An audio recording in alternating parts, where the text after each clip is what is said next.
कल हमारे लिए एक बहुत बड़ा मील का पत्थर दोबारा से साबित हुआ। हमारे जो आईजीएमसी में एक लंगर चलता है, कल उसको 6 साल हो गए। ये जितना बोलने में आसान है, उतना अगर ग्राउंड स्तर पर देखा जाए तो हमें मालूम है कि हमने वो 6 साल कैसे गुजारे, कैसे हमारा एक्सपीरियंस रहा।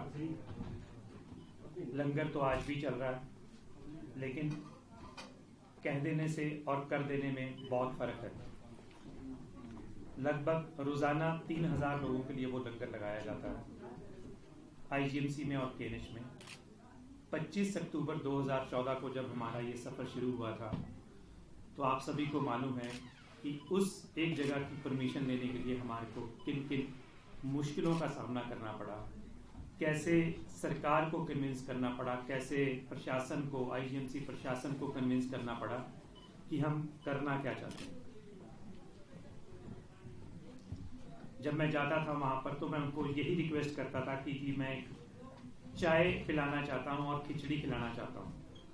तो अक्सर पहला क्वेश्चन यही होता था कि आप कैसे आइडेंटिफाई करेंगे कि किसको चाय पिला रहे हैं, और जिनको आप पिलाएंगे वो पेशेंट होंगे भी या नहीं होंगे, आपके ग्लास चोरी हो जाएंगे, आपको फंड कहां से मिलेगा, आप किंतु परंतु इट्स एंड बट्स बहुत थे। लेकिन जब ठान लिया था तो हमने ये सेवा शुरू कर दी। 25 अक्टूबर 2014 को उस 90 स्क्वायर फीट में जब हमने ये काम शुरू किया था, जो हमारे को एक डेड जगह देकर दिखाई गई कि यहाँ पर आपने ये सेवा शुरू करनी है, तो हमारा हौसला बुलंद था। जगह भले ही कम थी, हमने रोजाना सुबह 7 बजे से 8 बजे तक निश्चय कर लिया कि अब यहाँ पर हम चाय पिलाएंगे। हमने ये पब्लिक की भागीदारी से लंगर सुनिश्चित किया और उसको आगे बढ़ते चले। जब 25 अक्टूबर 2014 को ये शुरू किया था, तो हमने चाय से शुरू किया था। 9 दिसंबर 2014 को पहला लंगर लग गया था, जिसमें लगभग 100 लोगों के लिए हमने पहले दिन लंगर बनाया था 9 दिसंबर 2014 को। और उसके बाद हमें पीछे मुड़ने की, देखने की जरूरत नहीं पड़ी। मैं किसी पार्टी विशेष से बिलोंग नहीं करता, मेरे लिए सब बराबर हैं, क्योंकि मैंने आज तक अपने ऊपर या अपनी संस्था के किसी भी व्यक्ति के ऊपर, जितने भी हम बैठे हैं, किसी के ऊपर भी कोई पॉलिटिकल टैग नहीं है कि ये फलानी पॉलिटिकल पार्टी से बिलोंग करता है। हम सब स्वेच्छा से सेवा करते हैं, एज अ वॉलंटियर काम करते हैं। जिसको जो जो काम मिलता है वो अपना काम सुनिश्चित करता है। लेकिन इस मंच पर मैं धन्यवाद करना चाहूंगा कि हमारे पूर्व मुख्यमंत्री वीरभद्र सिंह जी, जो उस लंगर में हमें सहयोग तो क्या मैं कहूंगा, इतना आगे बढ़कर हमारा सहयोग करते थे कि वो अभी तक 6 सालों में 5 बार उस लंगर में आए। 3 बारी तो अपने बर्थडेज पे आए और लंगर बांटा, क्योंकि हमारे उस प्लेटफॉर्म में आप बर्थडे, एनिवर्सरी, कोई भी खुशी गमी हमारे साथ मना सकते हैं। उस लंगर में सुप्रीम कोर्ट के जज साहब कुरियन जोसेफ साहब भी आए। हमारे जितने भी गवर्नर हिमाचल के रहे वो आए। विशेष तौर पर हमारे आचार्य देवव्रत जी, जिनका बहुत प्यार था इस लंगर के साथ। बल्कि अभी 3-4 दिन पहले मुझे कोई मिला तो पूछ रहे थे कि वो पूछते रहते वो सरदार जी का लंगर ठीक चल रहा है या नहीं चल रहा। तो हमारे लिए बड़ी खुशी की बात है कि हमारे प्लेटफॉर्म ने एक ऐसी पहचान बनाई जो अब विश्व में जानी जाती है। अगर आप गूगल पर या यूट्यूब पर लंगर के बारे में टाइप करेंगे, वेला लिखेंगे, वेला भी लिख लेंगे, मेरा नाम वेला भी लिखा जाता है, सरबजीत सिंह बॉबी के नाम से तो है, ये वेला भी लिखा जाता है। अगर वेला भी टाइप करेंगे अभी आप गूगल में, तो वो लंगर की पूरी स्टोरी पता चल जाएगी, how it started and how we are managing it. पूरे विश्व में आज उस लंगर को जाना जाता है। और मेरे लिए बड़ी खुशी की बात है कि पूरे हिमाचल के लगभग 12 अस्पतालों में ऐसी व्यवस्था हमारे लंगर के बाद चल पड़ी, जिसमें कुल्लू, मंडी, टांडा, चिंतपूर्णी, ये ऐसे स्थान हैं जिन्होंने मुझसे संपर्क किया और पूछा कि कैसे वो लंगर चलाते हैं। मैं आज इस मंच से ये दोबारा से रिपीट कर रहा हूं कि अगर अपने शहर के किसी भी सरकारी अस्पताल में कोई भी संस्था लंगर लगाना चाहती है, तो हम पहले 2 महीनों का राशन हम अपनी संस्था हिमाचल से किसी की कीमो 21 दिन की होती है, किसी की 1.5 महीने की होती है, उनके रहने की व्यवस्था नहीं थी। तो हमने 2016 में तो कीमोथेरेपी वार्ड के सामने एक जमीन पर जगह बनाई 2016 में, जिसमें लगभग आज भी अगर आप जाएं, अभी भी जाएं, तो 20 पेशेंट्स अपने अटेंडेंट्स के साथ सोए हुए हैं, लेकिन वो काफ़ी नहीं था। तो मैंने पूर्व मुख्यमंत्री वीरभद्र जी से आग्रह किया कि ऐसे ऐसे हम करना चाहते हैं। उन्होंने उसी वक्त पीडब्ल्यूडी को निर्देश दिए और उसके लिए एक अलग बजट की व्यवस्था की 2016 में, और एक ग्रीन हाउस की जो सपना था वो पूरा उन्होंने कर दिया। बहुत दिन उसके बाद सरकार नहीं रही, लेकिन हमने काम अपने स्तर पर और पीडब्ल्यूडी के माध्यम से शुरू कर दिया और उस साइट को डेवलप करके एक ग्रीन हाउस बना दिया।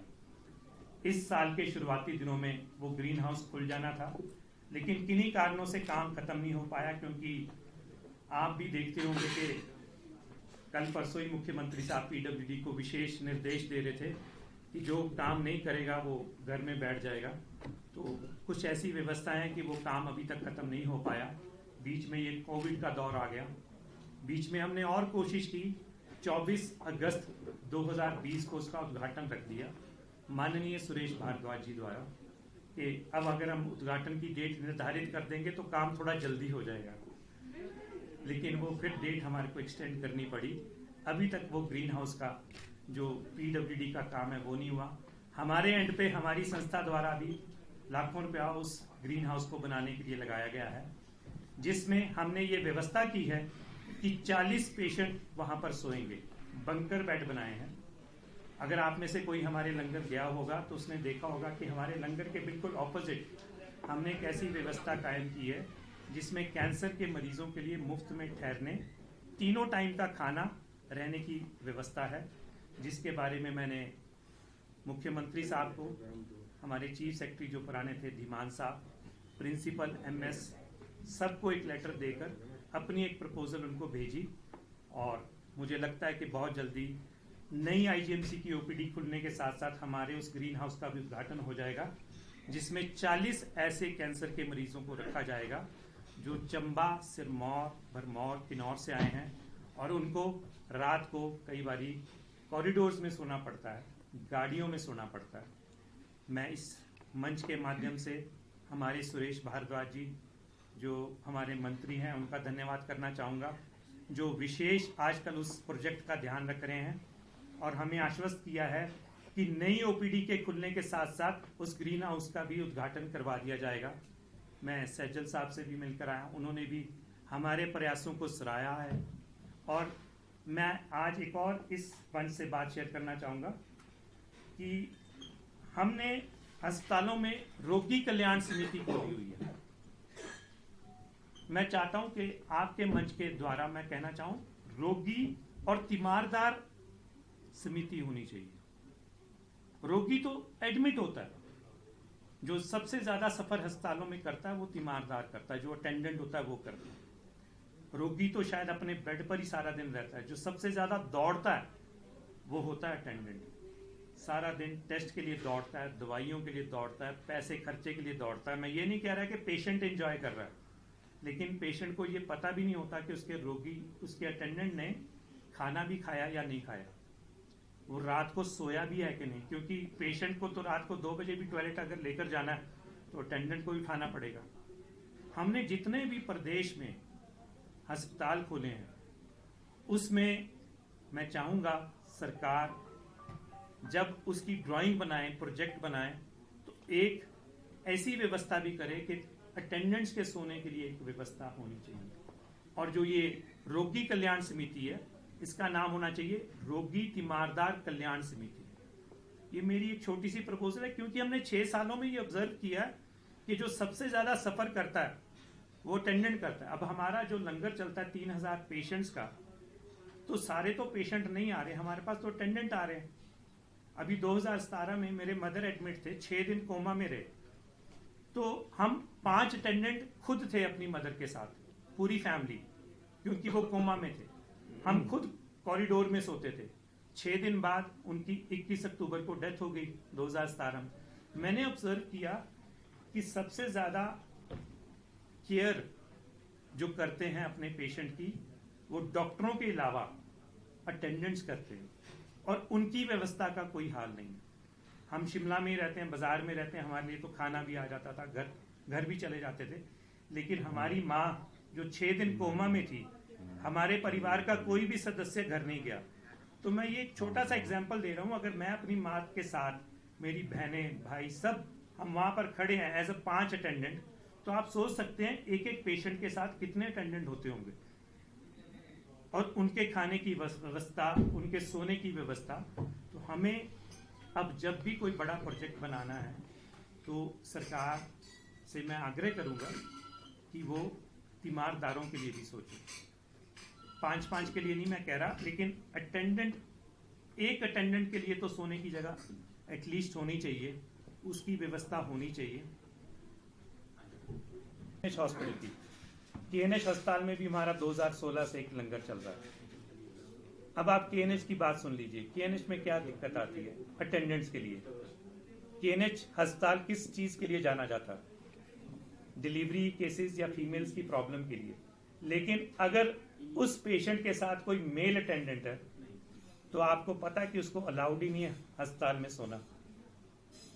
अगर कोई डिलीवरी कराने आया हुआ है और ऑन एन एवरेज 10 से 12 डिलीवरियां रोज हो रही हैं, कभी कभी 25 तक पहुंच जाती है, वहां का ये रिकॉर्ड है, तो वो अटेंडेंट कहां घूमता है सारी रात? मेल अटेंडेंट मींस हस्बैंड, भाई, बाप, कहां सोते हैं, कहां घूमते हैं? अटेंडेंट्स के लिए हमें सोचना पड़ेगा। वो सारी रात सड़कों पर घूमे होते हैं कि अंदर से अभी कोई खुशखबरी आएगी या अंदर से अभी कोई रिक्वायरमेंट आएगी। मैं ये नहीं कह रहा कि पेशेंट अंदर आराम से है, जिसके बच्चा होने वो ज्यादा तकलीफ में, लेकिन अटेंडेंट भी सेम पेन फील कर रहा बात। तो शिमला में अगर वो एक फीमेल का बहुत बड़ा अस्पताल है केएनएच अस्पताल, तो वहां पर भी अगर अटेंडेंट्स के लिए, विशेष तौर पर मेल अटेंडेंट्स के लिए ऐसी व्यवस्था हो जाए, तो ये हम सबकी प्रॉब्लम है, ये मेरी प्रॉब्लम नहीं है। हम देखते हैं इस करके शिमला वाले तो चलो अपने घर चले जाएंगे, लेकिन उस फीमेल के साथ छोड़ेंगे किसको? अगर किसी घर में फीमेल होएगी नहीं तो क्या करेंगे? वो बाहर खड़ा रहेगा वार्ड के, और रात को अगर हम जाकर देखें वहां, तो वो मेल अटेंडेंट कहां सो रहा है?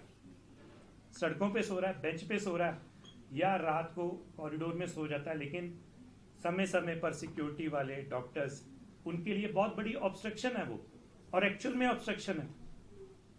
तो मैं चाहता हूं कि इस मंच से ये जो प्रॉब्लम्स हम देखते हैं उसको भी उठाया जाए। और मैं चाहता हूं जब भी रोगी कल्याण समिति बने, तो ये मैं नहीं कह रहा कि हमें उसमें चुनकर लाओ, लेकिन उन लोगों को भी लो जिनको एक्चुअल प्रॉब्लम्स पता होती हैं। हम एक्चुअल प्रॉब्लम्स को देखते हैं, 6 सालों में हमने एक्चुअल प्रॉब्लम्स देखी हैं। चंबा का पेशेंट अगर उसको ब्लड नहीं मिल रहा, तो हमारे पास एक ऐसी व्यवस्था होनी चाहिए कि शिमला में हर जगह का एक फिक्स्ड डेट हो कि यहाँ आज कैंप लगेगा। अब लॉकडाउन के दौरान ब्लड डोनेशन कैंप नहीं लगे तो आप सोच नहीं सकते कि कितने व्यवस्था के बुरे हाल हुए। लेकिन हमारी संस्था ने उस दौरान भी लॉकडाउन में 300 ब्लड डोनर्स को उनके घरों से उठाया और एक विशेष गाड़ी ब्लड डोनर्स के लिए चलाई।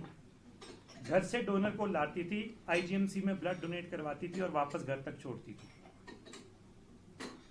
क्योंकि लॉकडाउन में ना गाड़ियां चल रही थी, ना बसेस चल रही थी, ना टैक्सियां चल रही थी। लेकिन ये समस्याओं का तुरंत निपटारा तभी हो सकता है जब आप कुछ एनजीओज को, या जो एक्चुअल में काम करती हैं, उनको अपने साथ रखें। मैं ऑलमाइटी ब्लेसिंग्स की ओर से सभी का धन्यवाद करता हूं कि आप हमारे को सपोर्ट करते हैं। आज 6 साल हमारे लंगर के पूरे हो गए और ये सब लोगों के सहयोग से चल रहा है। देश विदेशों से भी लोग हमारे को इस लंगर के लिए अप्रिशिएट करते हैं और अपने रिश्तेदारों द्वारा हमारे को डोनेशन भेजते हैं, क्योंकि हम विदेश से डोनेशन ले नहीं सकते। तो वो अप्रोच करते हैं, तो अपने अपने साथियों को कहते हैं जी हमारे को राशन भेजो, हमारे को और मनी भेजो। तो मैं सभी का धन्यवाद करता हूं कि लोगों के सहयोग से ये बहुत बड़ा प्रोजेक्ट एक चल रहा है और ये एक मिसाल कायम कर चुका है, एक ऐसा प्लेटफॉर्म बन चुका है जहां हमने ये साबित कर दिया है कि अच्छे काम की शुरुआत कहीं से भी हो सकती है। हमारा रोटी बैंक बंद है, हमने लंगर हॉल भी बंद किए हुए हैं। पैकेट्स के रूप में हमारा लंगर चल रहा है। और रही बात हमारी फ्री एम्बुलेंस सर्विस की, उसको दिन में 2 बारी सैनिटाइज़ किया जाता है। हमारे लंगर हॉल को भी सैनिटाइज़ किया जाता है। बाहर के किसी भी व्यक्ति को लंगर हॉल में आने की आज्ञा नहीं है, ताकि सेफ्टी बनी रहे और जो एक व्यवस्था चली हुई है उसमें विघ्न ना पड़े और लोगों को लंगर मिलता रहे। कहता हूँ हमारी संस्था या सरकार द्वारा एक प्रयास किया जाए, क्योंकि आईजीएमसी में जब भी कोई एक डेथ हो रही है तो कुछ ऐसे भी लाचार लोग हैं कि जो अपने प्रियजनों को लेकर जाना चाहते हैं, उनके पास पैसे नहीं है। 108 की तर्ज पर मैं चाहता हूं कि सरकार एक ऐसी व्यवस्था करे कि डेड बॉडी को घर तक मुफ्त में छोड़ने की व्यवस्था हो, ताकि उन लोगों को थोड़ा हौसला भी मिले और सरकार का भी एक सहयोग हो। मैंने जैसे अपने पहले इंटरव्यू में भी कहा कि मैं चाहता हूं कि सरकार सामाजिक संस्थाओं का सहयोग लेकर हर प्रॉब्लम का हल ढूंढ सकती है, क्योंकि कुछ स्तर की जो प्रॉब्लम्स है वो हम जैसे अनपढ़ लोग ही पूरी कर सकते हैं। हमारा तरीका कुछ अलग होता है। कई बार बहुत ज़्यादा पढ़े लिखे लोगों के पास भी उसका हल नहीं होता। हम जैसे अनपढ़ों से भी सहायता ली जाए और इस काम को अच्छे तरीके से किया जाए। जो हमारा ये ग्रीन हाउस आईजीएमसी में लगभग तैयार है, थोड़ा सा काम बच गया हुआ है, तो मैं चाहता हूँ कि सरकार उसको नई ओपीडी के साथ साथ उद्घाटन कर दे, ताकि वहाँ पर भी हमारी एक तीनों टाइम मुफ्त खाने की व्यवस्था, रहने की व्यवस्था। हमें कुछ नहीं चाहिए किसी से भी, लेकिन जो हमने 3 सालों से अपनी मेहनत से वो एक ग्रीन हाउस खड़ा किया, उसको अच्छे तरीके से चला सकें।